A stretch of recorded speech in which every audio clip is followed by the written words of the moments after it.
Welcome to the Ride of My Life podcast. I'm Caroline Rena, and here, let the ride inside adventure begin. I will share what it's like on my own healing journey, and through what I learn and become aware of, provide insight to your journey as well.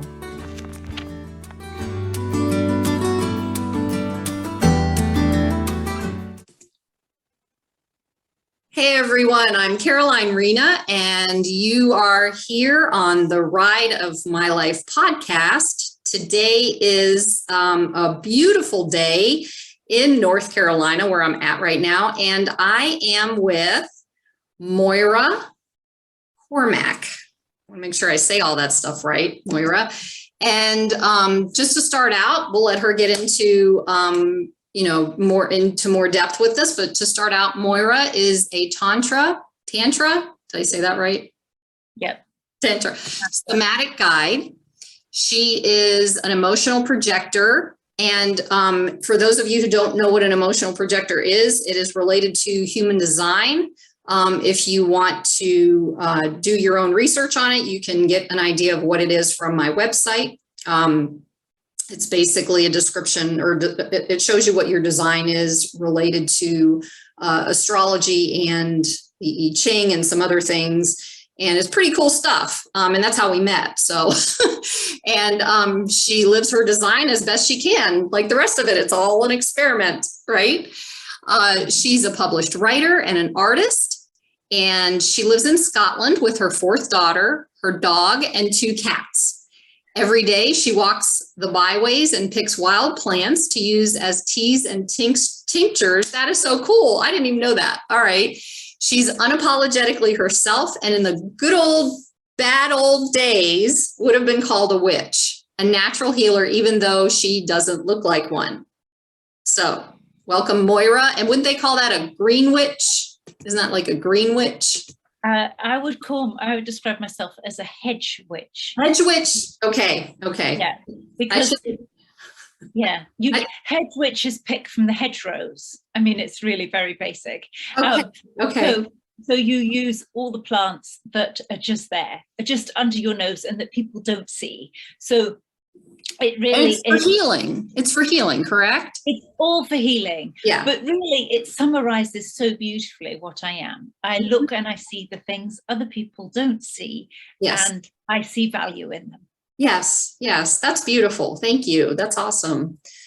So I'm really excited today, though. I mean, we've talked a couple of times, and we've got some pretty cool things going on. And one of the things I know, I'm going to say this now so I don't forget, but you've already posted it this morning. So you've got this little what are you calling it? A challenge, I think. This challenge next week for finances, and I thought that was pretty cool. And hopefully, I'll be able to attend that with you, since being in Scotland, the hours are a little kind of challenging. So maybe at the end, I'm excited to, maybe share a little bit about that so you can put it out there. That would be awesome. So just remind me about that if I forget, but I'm going to write it down. Finance. Are you considering it a course or a challenge? Well, it's my own practice. So I have been doing an in-depth practice into money for myself. Okay. And I thought I would share it. Yes, so I'm absolutely. doing 5 days and expanding it. So yeah, we can go a little bit deeper into it after we have our conversation. I think that would be really cool to just get that out there. Yeah. So basically, easy first question. I ask everybody this: what do you do? I mean, we kind of started it a little bit. What kind of work do you do? Okay. Mostly. It's quite funny, isn't it? Because culturally there are differences here. Mm-hmm. So, and most people want to know what you do, and there is a sense where I don't do something. Mm-hmm. So what I do is sort of what I am. And I knew you were going to say that, but go ahead. Yeah. I've just come deeper and deeper in the last couple of weeks into this understanding about myself. And, everybody as a, basically in the world would be seen as a coach. But I know that I go through the shadow, and I know I take people to the places that they're frightened to go, and I take them with love and carefully. And I also know that I'm very deeply an individual. So I am not particularly good at conforming to the way things have to look in order to be seen as a coach. I'm not, you know, I am unapologetically myself. And, you know, I am too old to be anything else at all. Okay, I'm going to stop you right there. You are not old. You are as young as you think you are. So you're not, don't go there, because if you're old, then I'm old. Go ahead. Yeah. Well, I'm not old, but I am too old to buy into a structural belief of something. You know, I have, you know, been wound up from school and set off in life like a little wind-up doll to do this and do that. And I've come through that and been broken and come through to who I am. And I can't play games with who I am. I am deeply individual. And that is what I do. But I trained, I trained as a Tantra coach, and the Tantra work that I did was unusual in that it involved NLP and internal family systems and felt sense and somatic therapy. So it was a really deep course. And since then, I've gone deeper with it. So I have a one-on-one program where people can work with me one-on-one. And it takes courage to come to me, but your life will be open and better. You will be more yourself. You will have the confidence to live life from your own truth. And, you know, I see it as people who have been going to retreats, they've been doing work on themselves, they've been doing this and that, and they can feel the difference that's possible, but they're unable to maintain it. So they go to retreat, they feel it, they come away, and it starts to go. And that's when they need me. They need 6 months in a container with me, with somebody to be accountable to, somebody to hold them. And they need to stay for the 6 months, because when we get to the 3rd month, they go. And then they go through the wobbly bit and they shine brightly. They're like, oh my. And so that's what I do. I'm a writer, a published writer of children's stories, fairy tales. I am passionately into fairy tales, and writing them, reading them, believing them, and my art is all of that as well. It's almost fairy tale art. So that is what I do. As well as that, I have a side hustle, which is that I'm a mother of 4 daughters. Side hustle, okay. My side hustle, yeah. Wow, that's incredible. That's a lot of children. In my world, I have 2. So yeah. No, I wanted to touch on something that you said that I thought was really interesting, because it hits on some of the work that I do, that on myself and with other people as well. And that is, you had said, helping people to find the confidence to live the life from their truth. Yes. When you say that, what do you mean by truth? Their truth? Well, I was just doing a recording about this today, and I was using Sleeping Beauty as an example. Okay. Because she is somebody who you can say numbed out and slept through her days in a numbed out state and was frightened to feel, and built a huge spiky boundary around herself to stop anybody getting in case they pierced her truth.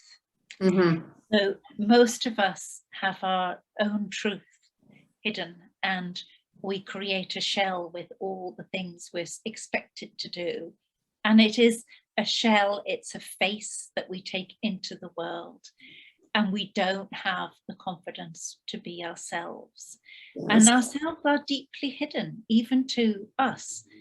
You know, we are deeply hidden as people, and we need somebody else who is going to really love us, you know, really love us and go, there is that part of you that you didn't know. Look at it.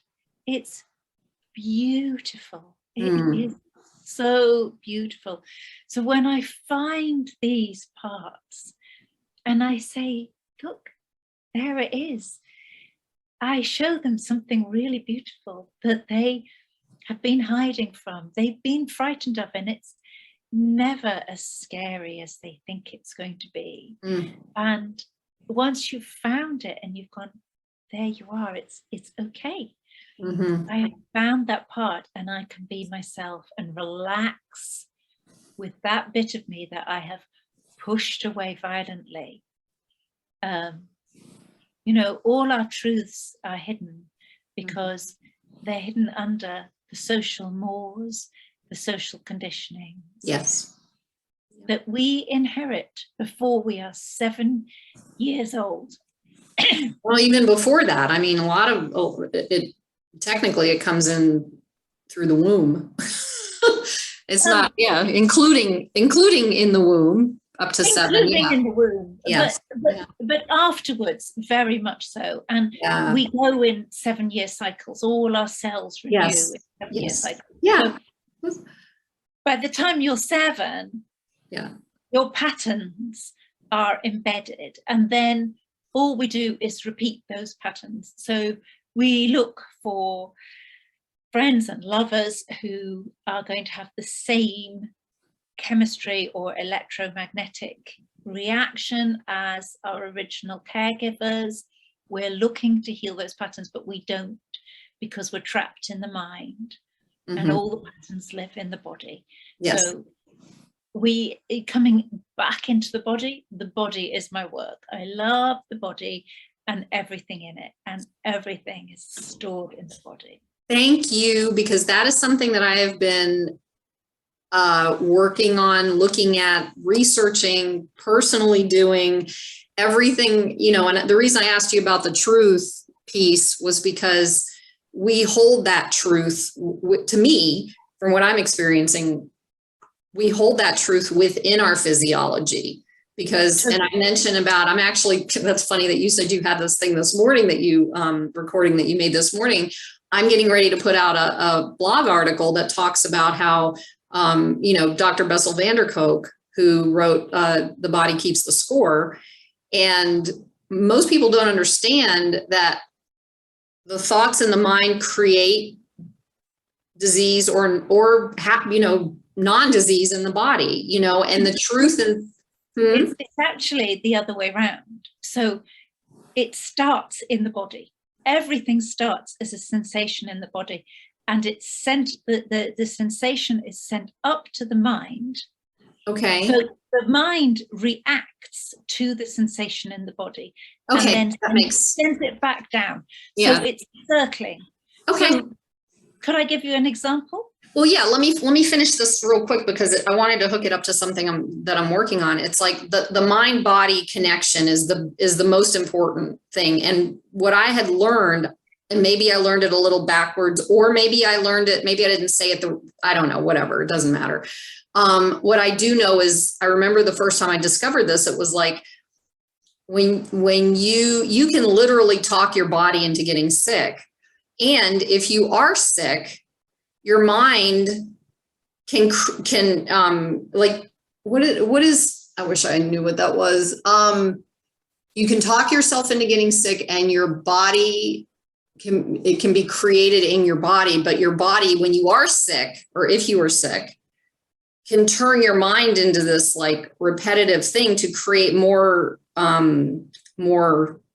disease or whatever in your body. That's what first hit me when it first came out, when I first saw it. But regardless of that, what is interesting to me about the truth for me, what I found is like love is that truth. It's like that's what we're pushing all that other stuff, the created stuff out of the way, the conditioning out of the way to find that love within ourselves. And that's what truth is. That's what our truth is. It's really love. Yeah. There's nothing else out there other than love in my world. So yeah, yes, but the thing is we have to love ourselves. So, you know, I got some people in my private group to do this exercise the other day, which was to go and stand in front of a mirror naked and see I've done that. and just let the mind tell its stories. Mm-hmm. Let the mind look at your body and tell its stories, and you will see in a nanosecond how much power your mind has. Mm-hmm. Mm-hmm. Because it will not look at your body. It's unlikely to look at your body. For some people, maybe, if they've had really good conditioning. But for a lot of people, it will be, you know, they'll try, but they'll look at their belly or their thighs or their ankles or whatever part of them it is that they would wish was longer, flatter, thinner. Their mind will tell you a story of social conditioning in a second. And the only way to heal the stories of the mind is to go into the body. It is to go into the body. Right. And which is where, that's where the love, well, it's in your heart, you know, I mean, tell me if I'm wrong, but you said how you have to love ourselves. How can you love yourself if you were never, this is one of my things I'm working through right now, is how do you love yourself if you've never seen what it looks like, or you've never been taught what it is, or any of that kind of stuff. So people who do, like I did that mirror thing, standing in front of the mirror, and I couldn't look into my eyes. I couldn't look at my body. I totally get what you're saying. I couldn't love myself at that time. Now I don't, now I'm much better at it. Not 100%. I'm better. But it's like, that's the piece that got me is I know the self-love is in there and it's important and that's our truth. However, the conditioning has blinded us to that truth. And so it's not easy to love ourselves, especially as women, when we're taught how we should look out in the world. I mean, you and I said that at the very beginning. It's like, I'm going to say this for myself. I purposely do not wear makeup on here. I purposely come as I am because I want to show up for people out there to know that it's okay, especially women, that it's okay to show up without having to put makeup. If you want to put makeup on, that's a whole different story, but don't do it for somebody else. Do it for yourself, you know, so that's self-love anyway. So yeah, except the word love is a tricky word because it's one of those words that has been used so widely, it can lose its meaning. Most of us actually hate ourselves. So we hate ourselves. We have a running dialogue about negative things, not being good enough, not being thin enough, not being attractive enough, not having enough money, not being this, not being that. And sometimes we've had that dialogue for so long, we've tuned it out. It's like a story that's on repeat in our heads and we can't even hear it anymore because we've tuned it out. Like you've lived with somebody who moans and they go on and on and on. You don't really hear the moan, the exact words, but it's there just going around and around. It's just like a moany noise, a negative noise, and that is self-hate. So it's all a question of movement. So you might not get to the falling in love stage of yourself, the passion stage of yourself. You might not get to the support stage of yourself, the active, loving stage of yourself. So the first step is to find the negative and go, just stop the negative. You know, you're just going to stop the negative. You're just going to become aware of it. So the first step is to become aware of it. And it lives as a sensation in your body. So you become aware of it, and slowly you learn to accept it and maybe not hate it. Mm-hmm. You know, like my mother used to, I'm tiny, by the way.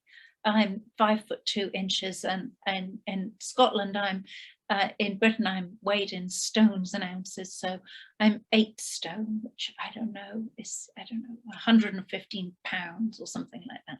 So it's not a huge amount. But, you know, I remember my mother slapping my thighs and telling me they were too fat. And of course, it had nothing to do with my thighs, but it had a lot to do with how she felt about her own thighs. And she was projecting onto me. So you then, you know, that's what I describe as a barb. So we have those inside us. We have things that people have said or done that are conditioned pieces and that are also barbs, saw things, as if there was somebody with a pea shooter as you were growing up who went, you look like a boy, you can't sing. Mm-hmm. And we don't forget them. Mm-hmm. We don't forget them. And neither do our bodies, because the way you were describing that, it like gets held inside of our bodies too, right? Yeah. All held inside our bodies.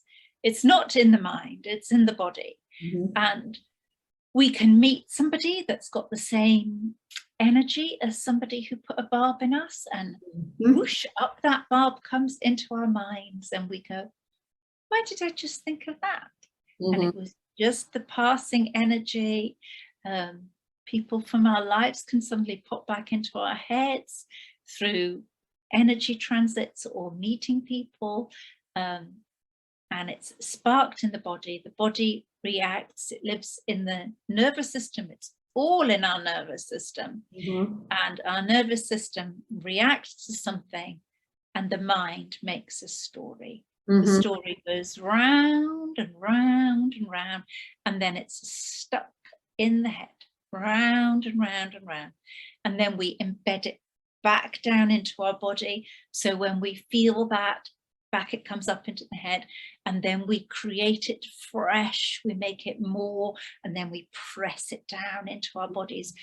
So the more 7-year cycles you go through, the more that hurt piece of you, that pattern, has got bigger and bigger and bigger.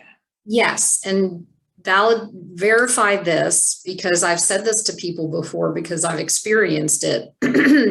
And now you basically said that, is that the older you get, if you haven't done any healing work throughout your life, the older you get, that gets harder on you, and it gets more profound for you. So for those of us who are in, 50s, 60s or 70s, and we still feel these things coming up and we don't know, it feels like it's more profound now than it was when we were when we were in our 20s and 30s, we could pretty much just deal with it and then go and do, those. And now I have to clarify this too. There's like different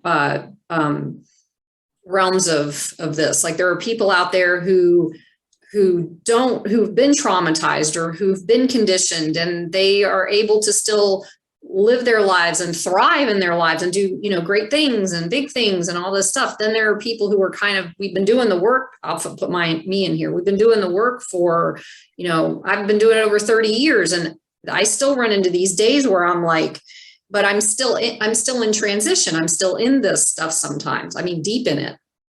And I do to get me out. Yeah. But when you're doing it and you're in it, you don't know that you're not the only one either. And then of course there are people out there, who have been so traumatized and never had anybody to give them unconditional positive regard or be a mentor to them, or, they never felt that, who fall into this hole or get stuck, and they don't even know to ask. But it feels like those people, as they get older, it gets harder and not as easy to walk through those things, you know. Okay, I mean, let me, because as you said, there's a lot in there. I don't know that I can go back through it all, but the first thing to say is that conditioning is not always bad. Right. So yeah. The conditioning is alchemy. It's alchemy, whatever you want to call it, alchemy, magic, science, between people and how they merge. So you might have had a very good relationship with your father, for example. Somebody might have had a very good relationship or a very bad relationship with their father. If it was a good relationship, you maybe got very good conditioning. You were taught that you were worthwhile, that you were valuable, your contribution. So some people go through the world with good conditioning. But, well, we all have good conditioning and we all have bad conditioning. Conditioning itself is inevitable. It can't be got rid of. It's here to stay. You will always be conditioned, but it doesn't always have to be bad. What you have to be able to do is just hold it without it infecting you, because we live in a world with conditioning. So you can't get rid of it, but some of it has hindered us. So some of it is boulders in the river that we can't flow freely. Some of it is, if we are a roadway, is blocked roads, blind tunnels that we can't get through. Some of it, the energy is stuck. And those are the ones, they can stop us having the sex, the relationships, the love, the money, the things that we desire. They can stop us having that. And they get bigger, as you say, as we get older, because we reinforce them. However, they are then much easier to find because they can no longer hide, like a little pixie behind the boulder. It's the archetype of the enormous man hiding behind the spindly tree. They then are so big that we can spot them if you have a willingness to go into them. They have to be got into. The bigger they are, the more gently and the more slowly they have to be got into, because the danger is re-traumatizing yourself. So the bigger any one of those are, the one of those that are holding you back or making you feel something you don't want to be, that's been reinforced, you have to go in slowly. You have to go in slowly, because it's ice. It is the barbed, thorny forest around you, and you have to find a little bit of light in there, just a little at a time, because you don't want to be re-traumatized. So you go in, you hold your nervous system. It's all in the nervous system, the endocrine system. It's all in the body, welling up. And it's, we have expressions. We're full of expressions to describe this. My knees wobbled, my jaw trembled, my hands shook. I felt as if I'd been punched in the chest when somebody said something to you. The body reacts first. I didn't know what to say. I was stunned. I mean, anybody who's listening, please add as many more as you can, because I would gather all of those sayings up, because they show us that so clearly that we know it's all in the body. Our whole language has evolved to show that it's in the body. I had a gut instinct. I should have listened to it. So everybody said no, but I had a gut instinct and I just didn't listen. And we never do until the 2x4 hits. Yeah. So, yeah. I want to kind of backtrack a little bit, but because I want you to share your story, but I also want you to get into this. This was really important for me, obviously, or I wouldn't have written it down. And don't answer it now. Just, we'll get into your story first, but I want you to explain to people how we get into the body information, because most people don't pay attention to their body. They are, they see people to help them, but they're helping them through the mind. But it can be, in pieces of it can be helpful, but it seems, especially from my experience and what I'm learning, that every time I try to do something in the mind or with the mind, the body reacts completely differently. And I'm going to just share a real quick example. Or no, I'll do that when you talk about it. But the body reaction versus watching it, and I'll share that when you talk about the other thing. But I really, really, really want to know what your story is, so you can share where this is all coming from and why it's important for you in working with others, because I think this other piece can lead into the 15-minute work that you're going to do with me on that body piece.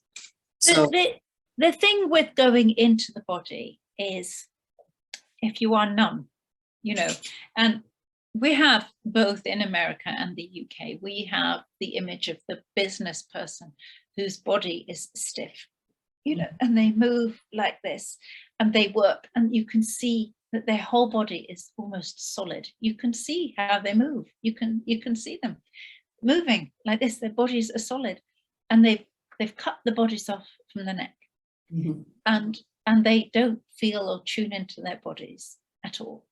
And of course, sexuality is, especially for men, bless them, is their main doorway. It's their main key to get into the body. So by using that as a desire to pull them forward to have better sex, you can find a way into the body. And of course, for women, sexuality is a fantastic way of soothing the nervous system.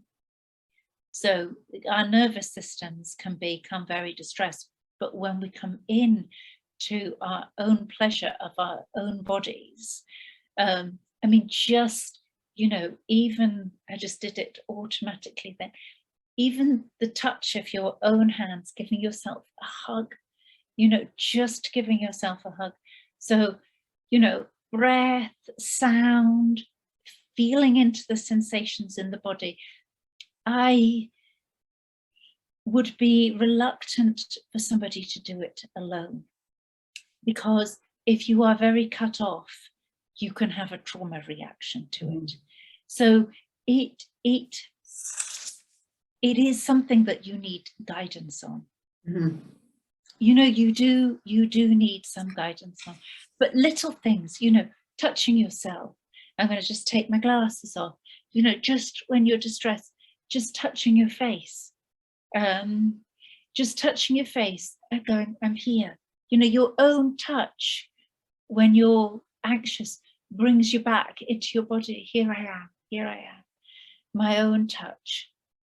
And then you can come back into your body through touching yourself, knowing that you're here.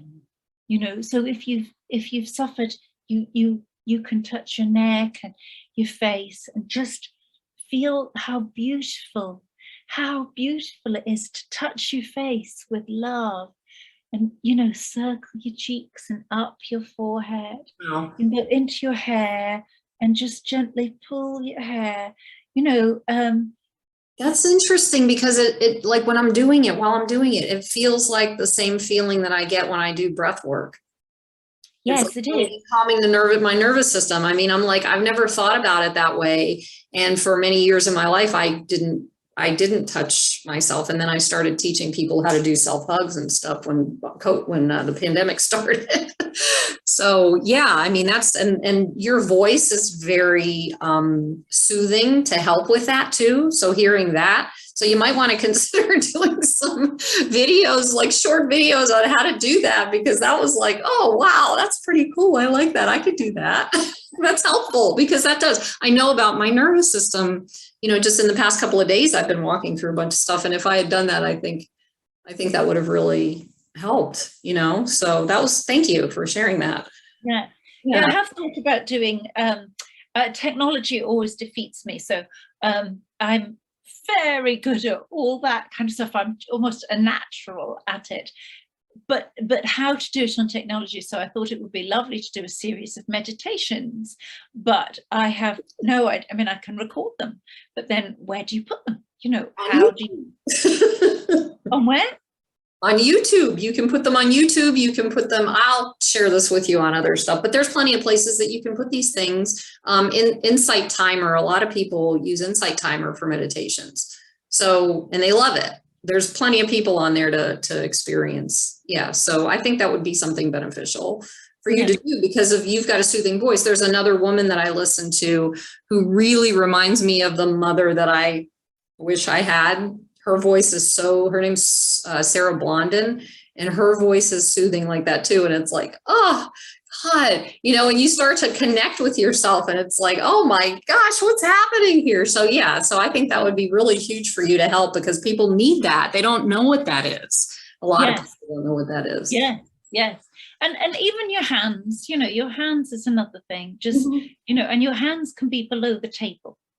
So, if you're somewhere and you're feeling, you can feel, because we can feel the energy rise in ourselves. We can all feel when we're getting anxious. I have anxious children and they say, I'm feeling anxious. And I'm saying, come back into your body, just touch your hands, connect with your body, feel the seat beneath you, feel the floor pushing up. Present moment too. Yeah. All those little things. There are, one of my absolutely favorite things is for these practices to slide into the life that you have. So one of the difficulties is when we're on a routine and a routine and we can't get off it. I can't get off it. I'm on a track, I've got to get breakfast and I've got to get the kids and I've got to get the kids off to school and then I'm away to work and I'm feeding them and I'm thinking, I'm speaking to my boss on the phone, or I'm thinking about my day at work, and hundreds of different things happening at the same time. And even if there's less, we still feel busy in it. So for me, things that can slide through that routine and can give you a wee break inside your routine, as opposed to somebody going, nope, there's no way I can squeeze in an extra 15-minute meditation, because I would have to I'm already getting up at 4:30 in order to fit 2 hours of meditations in before I get the kids up. And I've had people tell me, I have time to myself. A lady said, I have time to myself. I said, do you? Tell me what time you've got to yourself. Oh, she said, I get up at 4:30. and I have 2 hours before the children wake. And I have to get everybody up and off to school. And I'm thinking, it's not really time to yourself. That's stealing time from sleep. And you need the sleep as well. Where is the time to yourself? So the time to yourself should not be stolen from when you're asleep. That's not really time to yourself. I mean, I think that's pretty important. Well, yeah. And sleep is definitely, I'm making a note on that, because it's like, most people don't sleep enough either. So if you're going to take it, we're trying to figure out how to do things like you're saying. Even meditation becomes a doing. I mean, I talk to people and you literally can meditate in less than 5 minutes. I did a video on somewhere I put it on how to meditate under 5 minutes. That's it. That's all you need. You don't need anything more than that. Meditate and touch yourself, and then you're fine. Yeah. So I mean, I teach people 10 breaths to save the world. So it's less than a minute. Yes, exactly. So I want to get into that piece of you working with me. But can you go over or share a real short, a bit of your story from that brought you into into doing this work, and why it's important to work with, you know, people to you, why you think it is important to work with people. I'm not sure I think that it is. It just is natural. Okay, then skip that part. Just tell me your story. I want to know. Okay. Well, I think I've had a very adventurous life. I feel very, very lucky. I think I've had a really wonderful and exciting life. So when I was a child, we traveled all the time. So I traveled a lot. So when I left school, I knew how to travel. I knew how to read a book, swim, and travel. So I thought those were pretty good skills. So I set off traveling with some books and a swimming costume. And I went and traveled and hitched and moved around Greece, lived on a beach in Greece, traveled in the Middle East, lived down in the Red Sea, and came back by bus. Then I did a degree in philosophy. And then I thought, it's such a shame I don't speak a language. So I went to live in France for 2 years and skied and rode horses along the beaches and stuff. And then, you know, I was 25 or 26 or something, and there was pressure to get a job and settle down. And I wasn't really sure that I was up to that quite yet. So I did another degree. I did a master's.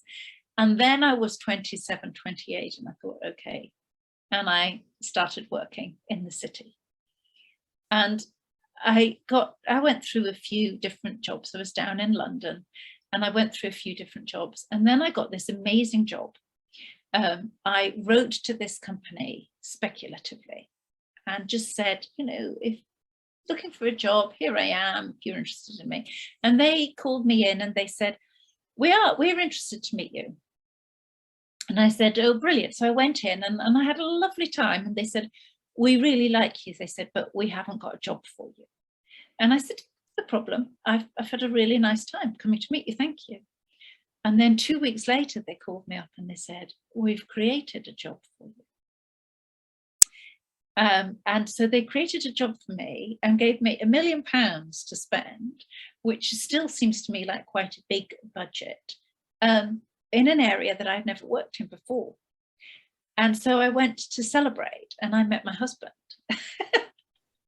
And I stayed in the job for a while, and then he and I emigrated to Bombay, where I had my twins. Flew back, came home after a while, had third child, 2.5 years, 3 children. Yep. And I wasn't working then. He kept making and losing jobs and making and losing jobs. And I said, I need to go home. I need my mum. So I came home and I had my 4th child. And I just did bits and pieces. I ran a holiday cottage, started teaching French to children. I started working with children. So I was a swimming teacher and a French teacher. And 6 years I ran mother and baby groups, helping new mums teach children how to make a decent decision. And for me, as humans, it's one of the key things that we need to do. We are not taught how to make a decision for ourselves. Mm-hmm. And the babies knew instinctively what they wanted. And we do too. Our bodies just take us there. But oh, our minds, they love to interfere.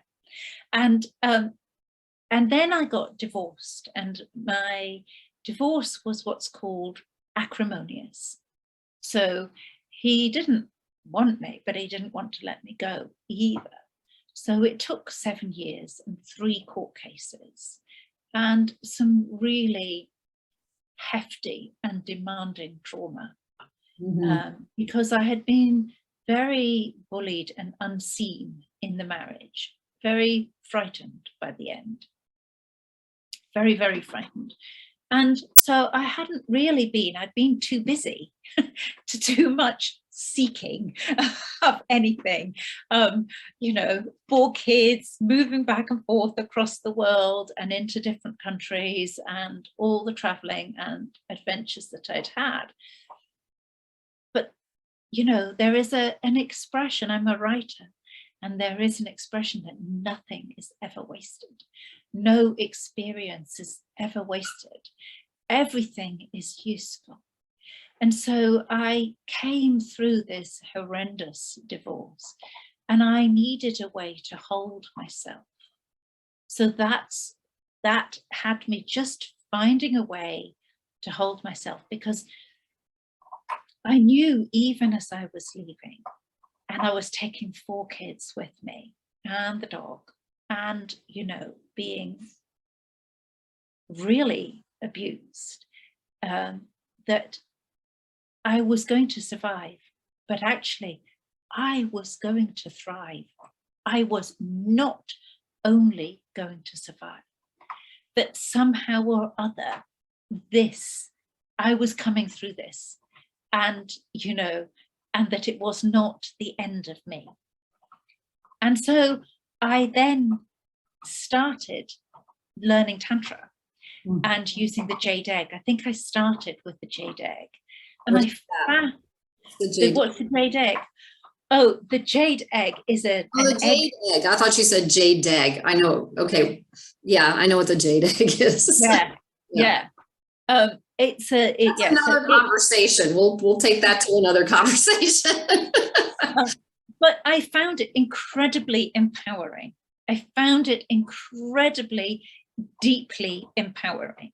So I moved from there into Tantra, and it became natural for me. And through Tantra, I explored all of Bessel, all of, you know, that is almost 7 years now since I read Bessel, and retrained in EFT, retrained in breath work, and just continued to do it all, because it's just a calling, you know, and I actually can't do anything if it's not calling me. So it is a passion for me. And I use writing and art for us to find our way back into ourselves. It's surprising. You use that in your work, or you just do it for yourself? I do it for myself, but I use it in my work as well. Nice. Okay. Thank you. So you mentioned you were going to do a little ditty on me. And you describe it. I'm looking forward to, but what I'm going to tell you really quick up front is this is, you said EFT, you're going to do EFT, right? Yeah. Emotional frequency technique. Is that what it is? Emotional freedom technique. Freedom technique. Okay. Yeah. I do. I just don't know what it means. What? Can you hear me? Can you hear me? I can hear you. Okay. Can you hear the dog chewing her bone behind me? Yes, and that's okay. Because I've had cats walk in on top of me and stuff before, so I'm okay with it. So, she's just decided at this moment in time. Sure, why not? That'll add to the time. So we're going to do a little sequence of EFT, and then she's going to do that on me, and then what'll happen is I'll just kind of give you a description of what that feels like, what it felt like for me afterwards. Now, this particular process I have done before, like I said, so I know what to expect. Like some of the people I've talked to, I don't know what they're going to do with me, but this one I do. I know what to expect. I don't know your version, and it's not been with you, so it'll be a little bit different from there. And of course, your voice, your very soothing voice, will help through that too. So I just want you to know that if something does come up, I will share that. If not, I've always walked into this thing where if it doesn't come up right away, it'll show up in a few days, and I'll share it in a few days. Whatever happens, it's, you know, and I won't even know that it was from this probably, but I'm sure I'll share.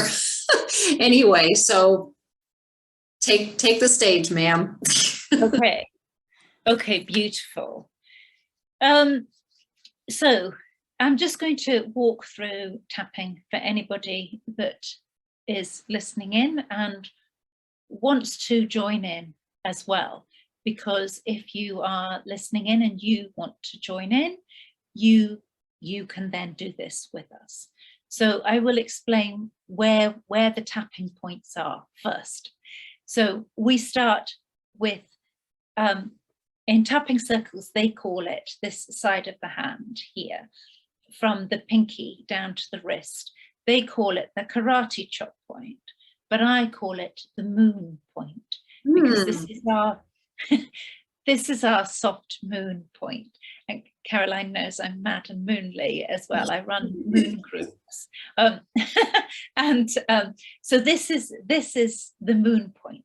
So we start by tapping on the moon point, and I make 3 setup statements, and we tap regularly on the moon point for all that time. And then we start, I like to start on the top of the head and end on the top of the head. And then from the top of the head, we come into the eyebrow, and we're coming to the inner part of the eyebrow. So just in here, and I use 3 fingers, and I use both hands at the same time. I was going to ask that because some people just use one hand, so I didn't. You can just use one hand, but I like the balance of it in the body. Okay. And it doesn't matter if you're tapping. You don't have to tap synchronized tapping. You can tap on off. It really doesn't matter, as long as you're honest and your body's rhythm. So I rarely tap synchronized. My tapping is all over the place.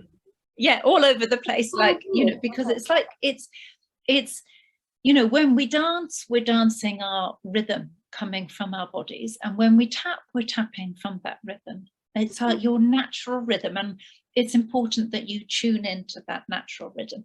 So we do the eyebrow, the side of the eye, under the eye. On that bone, you can feel the bone. It's hard to do it different. It's hard to not do it at the same time. Well, that's your natural rhythm. You just do what's natural for you. If you're doing it at the same time, perfect. But what I want to say is this: you can't get it wrong. It's really what I'm saying.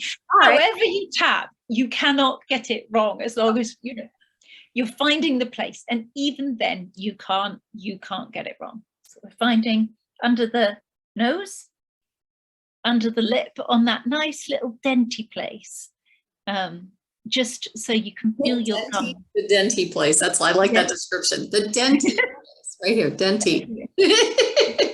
And then I'm going to whip my necklace off for this one.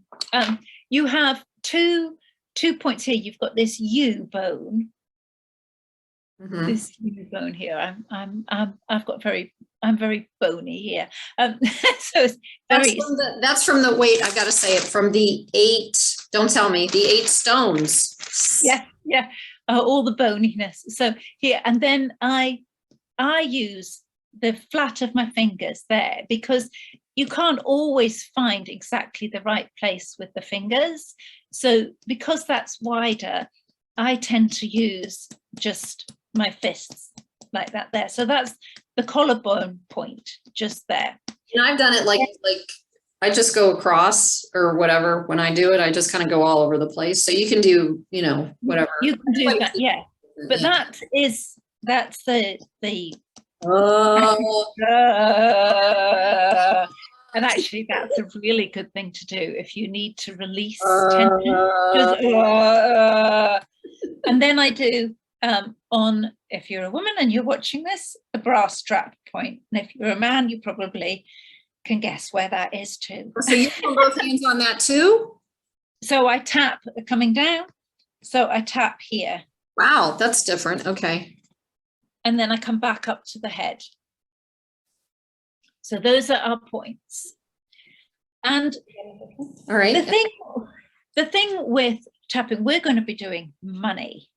Oh, cool. Wait, let me ask you a question right before you do that.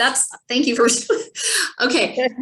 So can you explain, because I don't think I've looked it up or heard it, what each spot represents? Like, is it like I know they're acupressure points, right?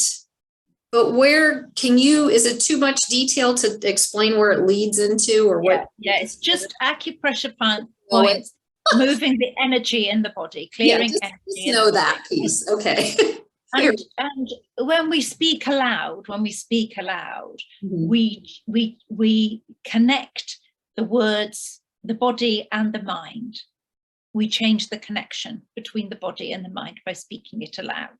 And so that's quite key as well. Okay, I'm writing it down, because there's something else, change connection with body and mind. It's interesting because you're a writer, so you'll know this too, that writing, not like if you're doing a journal or whatever, writing out your journal or writing things out does the exact same thing, where if you type it out, it doesn't necessarily have the same thing, right? Yeah. No, handwriting, because the handwriting is flowing from the brain, so you're making patterns. Yes. Yep. So it is all about patterns. It is all about the patterns in the body.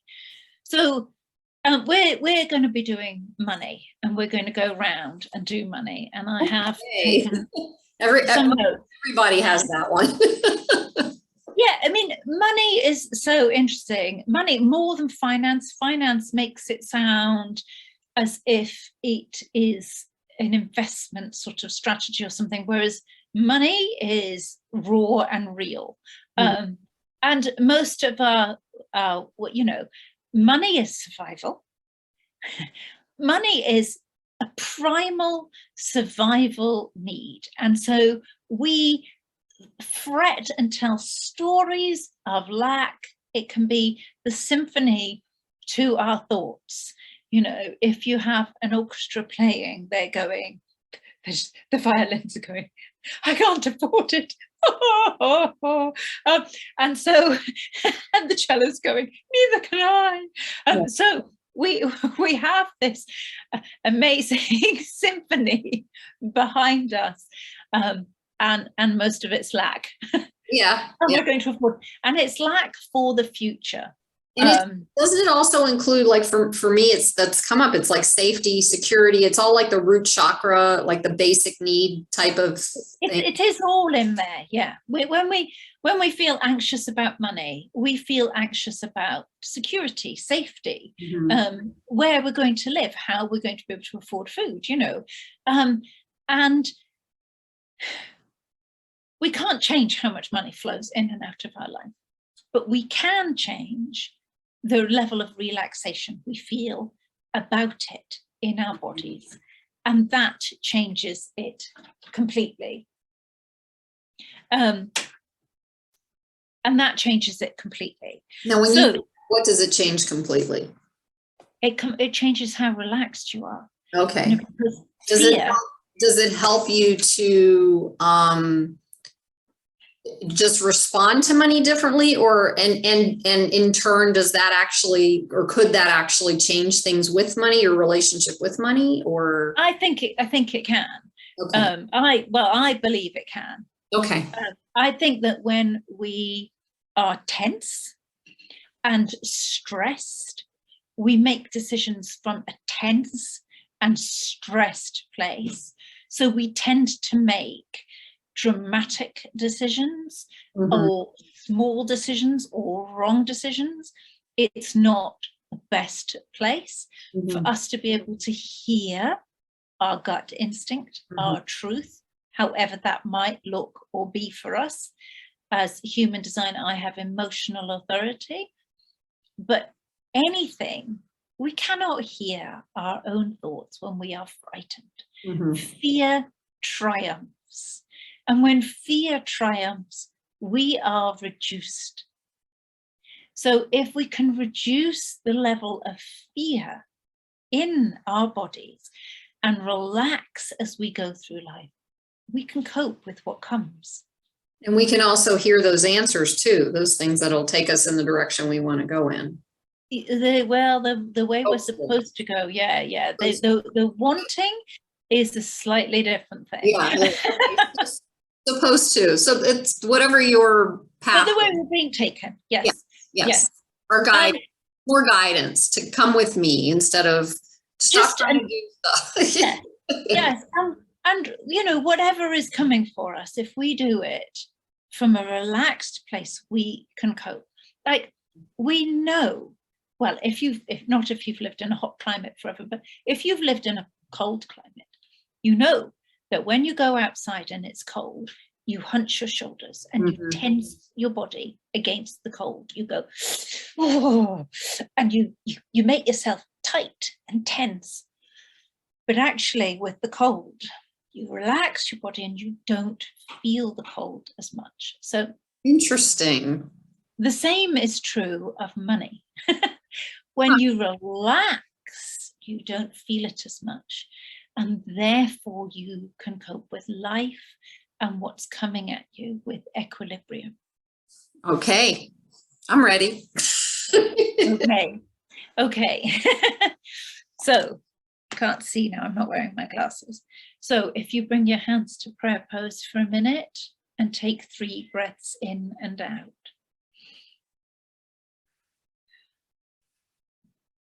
In through the nose, out through the mouth.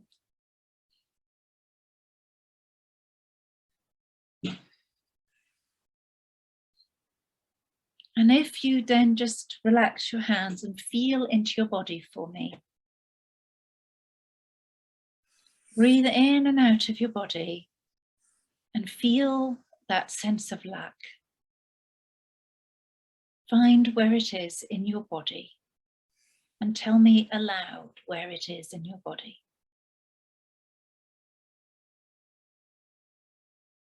The back of your neck. Here in the back of my neck and shoulders. Okay, so classic. Eyebrows, back of neck and shoulders. And if I was to ask you to give that a colour, what colour would it be? Oh, I'm not good at this, but I'll try. Okay. Just no, don't try. Just either let it emerge or not. It's not a thinking thing. It's just a feeling thing. If it doesn't have a colour, does it have a shape? Is it stiff? Is it solid? Is it flowing and relaxed? It's solid. Mine's more feeling. It's solid and heavy. Okay, that'll do. Okay. So if you were to give it a colour, would it be white or light blue or aqua? Or would it be dark, a dark colour? Yeah, darker color. Okay, so just connect in with that piece of the body as we go through this, because the EFT can be used, which is how it's mostly used, just to bring down the nervous system, just to bring it down. When we connect in with a felt sense piece of the body, we're in a place where we can start to change that pattern. With all work, this is true. So if you were to give that sense of lack a number between 1 and 10, with 1 being low and 10 being high, around money, where would you place that number? 11. Okay, 11 as a lack. Okay, so minus, yeah, I would say -1. Oh, say that again. So 0 to 10. Okay.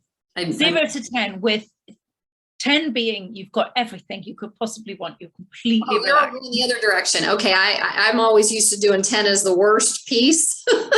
So yeah, so you could go to a -1 on that. Yeah. Okay, yeah. So we'll go from -10 to 10, and that gives the scope of a -1. So let's just start, and I'll just make it up as we go. I wanted to share something real quick, or ask something. The things that we're told during our lives by other people about money too, really, really, like I remember my dad used to say that I piss money away. Yeah. That stuck. Yes, that's a barb, like I spoke of earlier. Barb. There's a barb. Okay, Bob. Those words were in a pea shooter. Yeah. And they were sent into you, and they stuck. It was crazy, because when I was told that, I was actually in a situation where I was trying to make things better and needed his help. And he thought that I was the one that was spending the money. And in that case, it was somebody else. So it was like a double barb, because I was being blamed for something I wasn't doing, and I was also doing it. Okay, so we have classic conditioning, Yes. which is your father's opinion coming into your body, because that part of your body was open to that. Your body would not be open to all his opinions, but that one it was. And that one has stuck, and you're able to remember it. And it's stuck to the generational trauma about money too. So that's a whole nother, So that's why it's negative. Yeah, that's yeah. I mean, you add the generations on it, and you have a complicated picture, but we will just do the best we can. Okay, go ahead. Okay, so we're going to start on our moon point, and just keep tapping it all the time that I speak until I say top of the head. No, I'm not going to repeat the words. It's just listening to your words. I think you should repeat the words. Okay. All right. Because it won't alter for you if you don't speak them aloud. So repeat them. I'll go as slow as I can. Okay. And I wanted everybody to know that because. Yeah, then everybody else can join along as well. Join in. So, join in. Even though I have a deep sense of lack. I have a deep sense of lack. Surrounding my ability. To make money. Keep money. And make more money. I love, forgive, and accept myself. Keep tapping. Even though this lack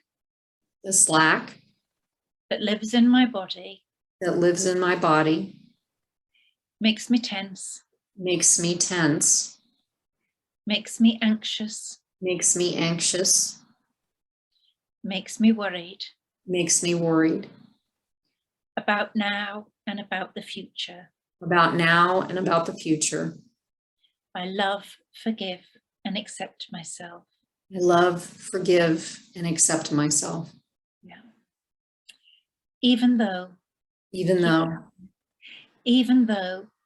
money has always been a problem for me. And I have inherited stories from generations. And everything lives in my body. I love, forgive, and accept myself. Okay, top of the head. This tension across my eyes. Onto the eyebrow. All this tension in my shoulders.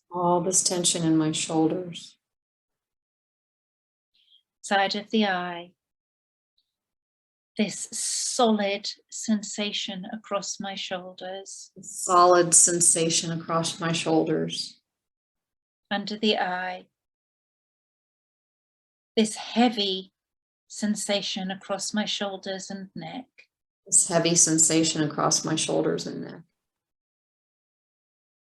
Under the nose. This pattern of sensation.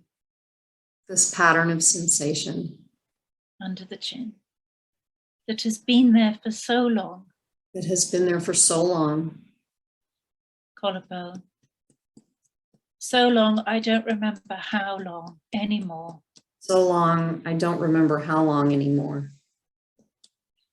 Side of this weight of lack in my body.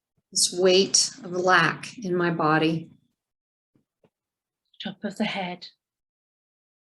This deep-seated fear around money.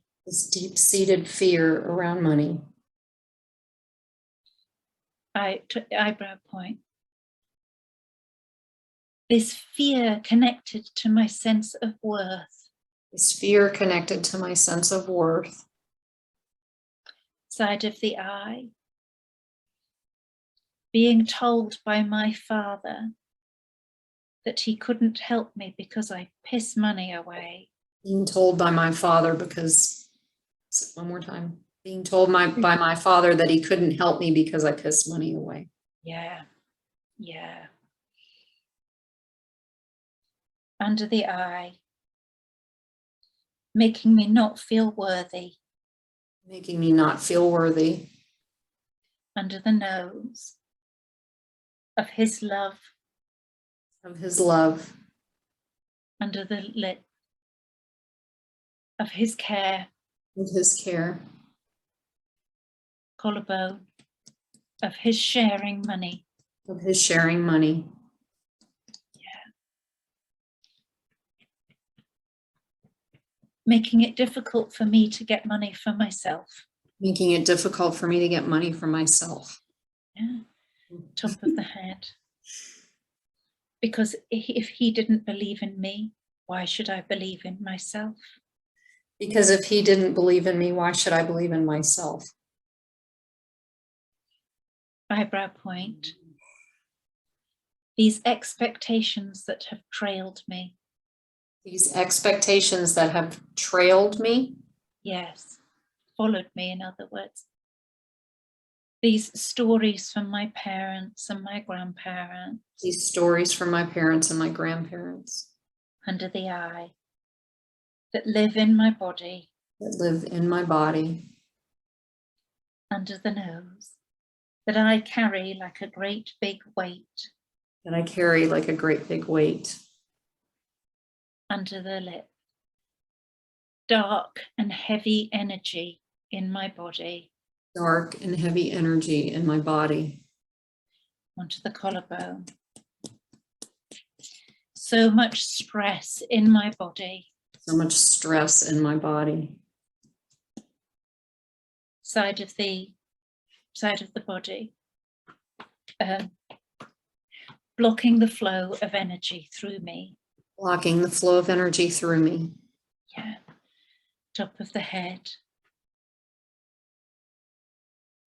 I release everything that isn't mine. I release everything that isn't mine.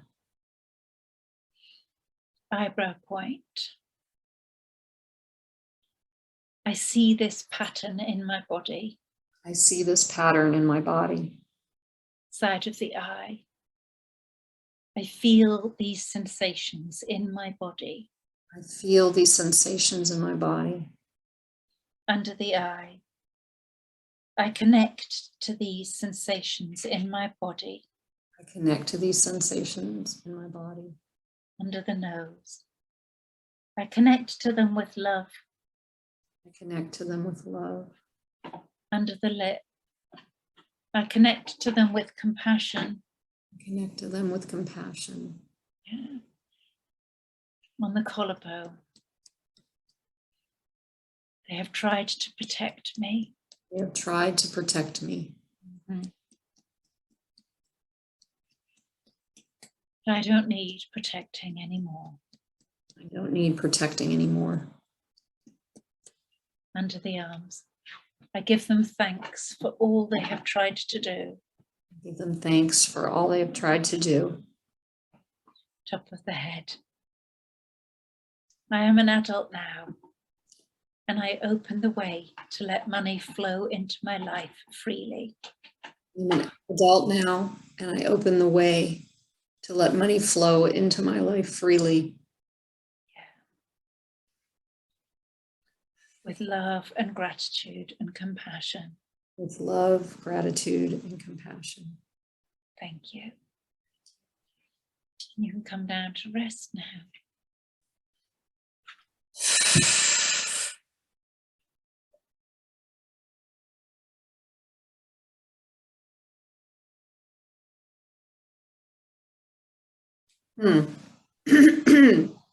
So describing it might be a little challenging today because it is showing up in my life kind of fully. I just would like you to score it. So I would like you to rescore the anxiety in your body and see if there has been any shift at all. So if you scored it between -10 and 10, with -10 low and 10 high, would going through it, has going through it, altered where it feels in your body at all? So +10 is the best case scenario, correct? So I would give it about a 7 or an 8. really, you'd say you've come from a -1 to a 7 or 8 in one session. Goodness me. Well, for today, and I'll say why. Yeah, that's a huge shift. Sometimes we can just have, a one shift, or sometimes it can be the same, and then we need to go through that again. Well, But yeah. when we connect the body piece with the story in the head and we move through it, we can shift quite quickly. Well, and I might be a different case scenario, because A, I have done EFT before, I have done tapping before. B, I knew what to expect. C, I was paying so close attention to this one because it's so powerful for me. I don't know where that would fit in, but it was interesting because by the time we got to this, before the head at the end, when you did that piece, I already started feeling my energy like flowing down to the earth. My assumption will be to be released. It usually goes up, but it didn't. It went down. So maybe because it was so high that it was released going down. And my body feels so calm right now.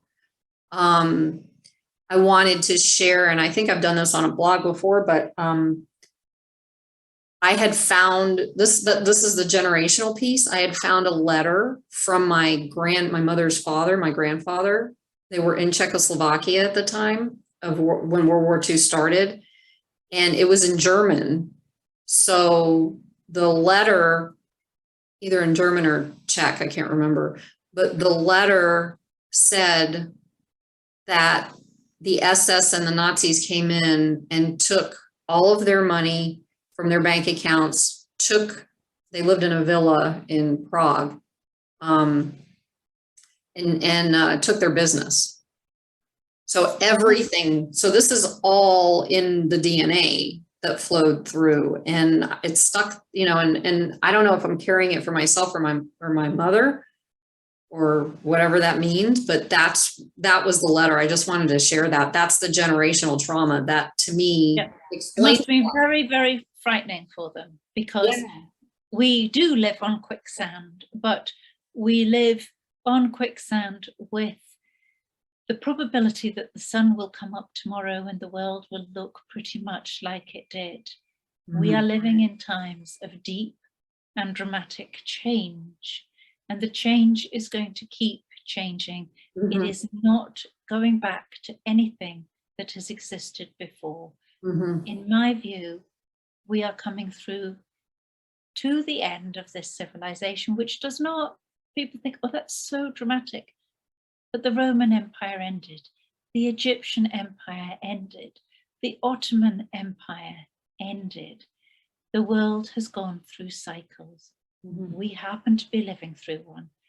And the best that we can do is come home to ourselves so that we learn to trust ourselves. And if I have a sense of passion about it, why I would say, if you can find me, because I am here to guide you home, to be yourself. And it is the only thing that you can trust. It is the only thing you can trust. The governments, the banks, all of that, those days are going, and you come home to yourself. And if you hear me, and if you wish to find me, you will find me, no bother.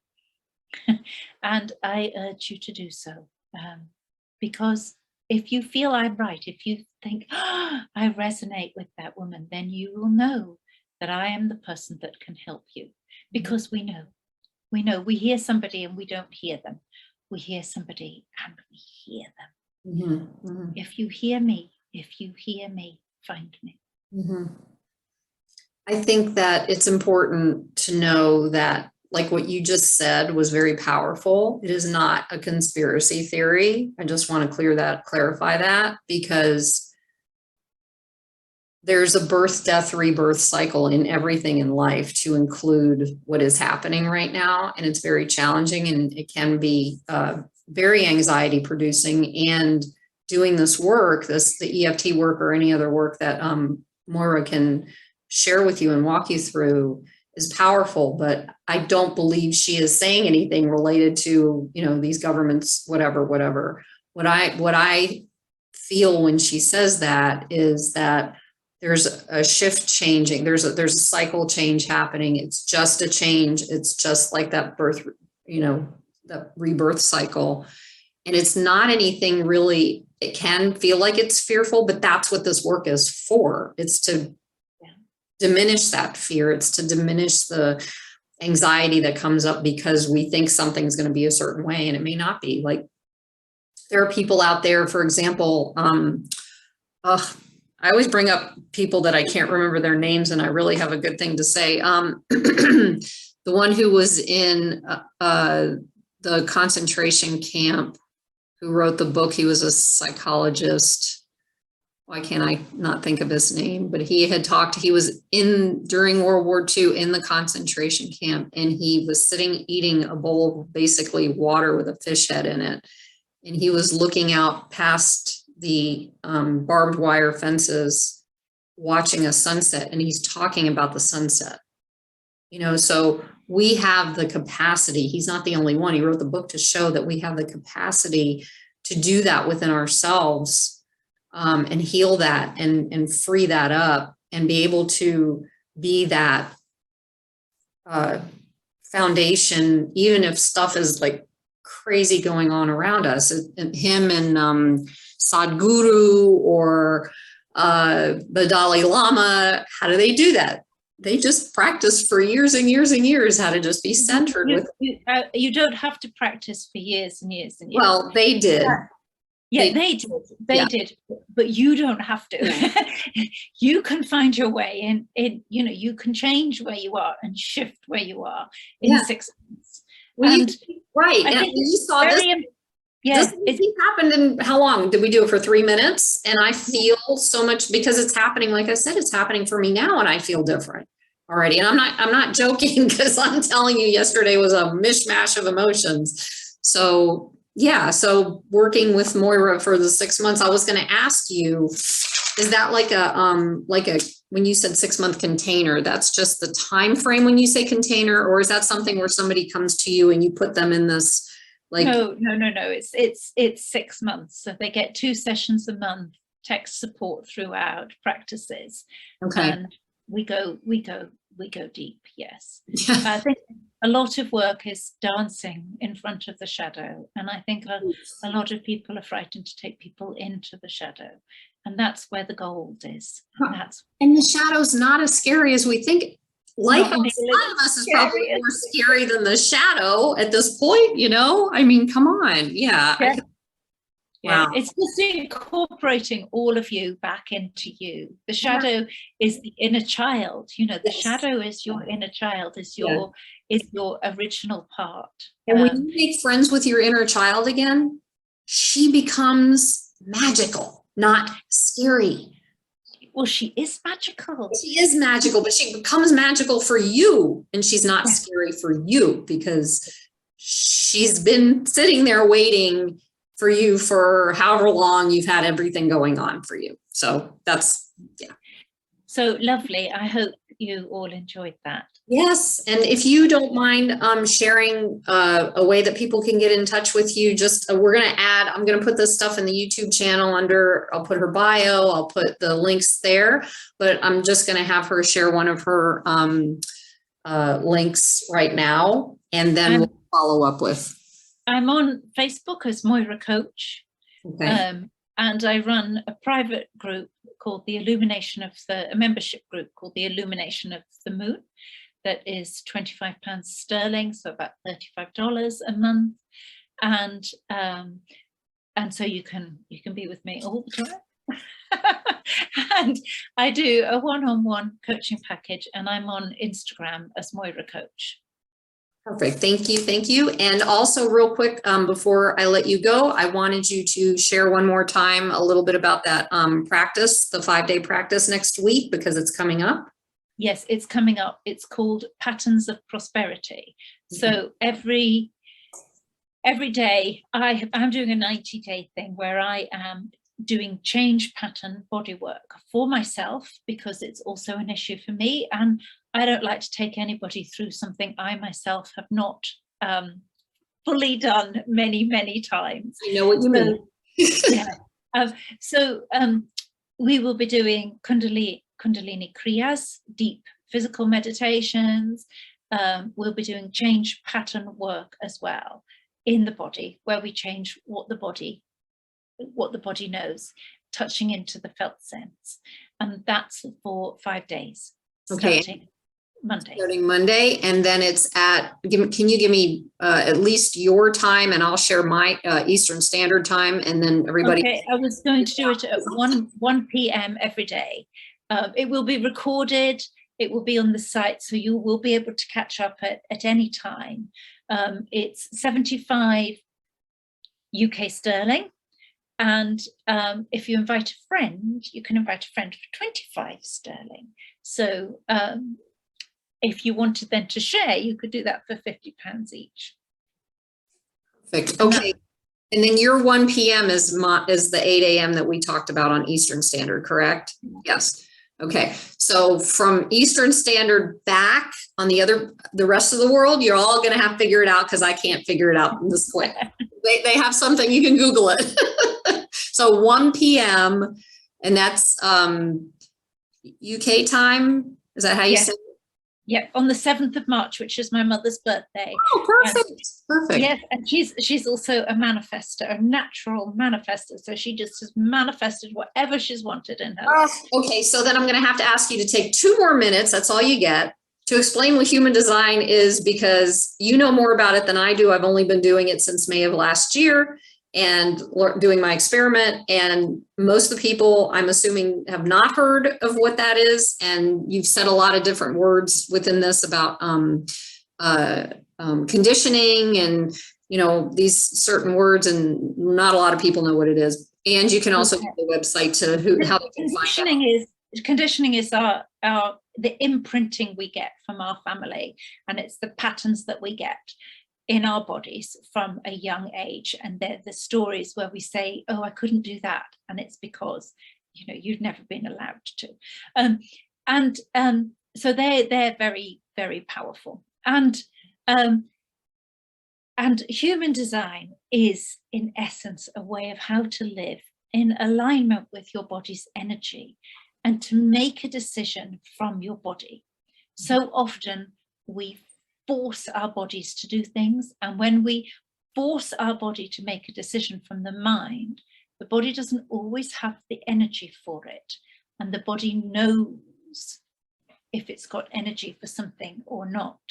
And when we do something and we don't have the energy for it, those are the things we often regret. And those are the things that leave us feeling very tired and disempowered. So in a nutshell, that's it. It's very complicated, but it is a way of making decisions.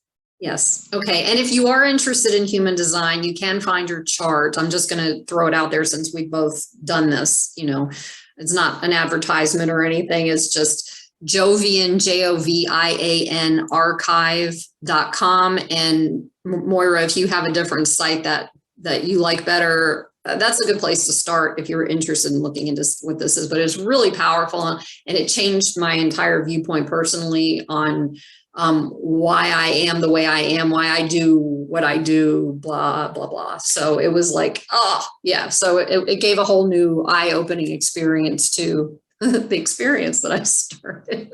The experiment. So anyway, thank you all for being here. I appreciate your presence, and thank you, Moira. Thank you for sharing all of your gifts. And is there anything else you wanted to say before we head out? No, it's nighttime here, and I've got a child that needs fed. Oh, right. Okay. So on that note, wherever you are, have a wonderful day, have a wonderful night, have a wonderful meal, whatever it is. And thank you. Thank you so much for inviting me. It's been a real pleasure. Absolutely. All right. Take care. See you on the next go round.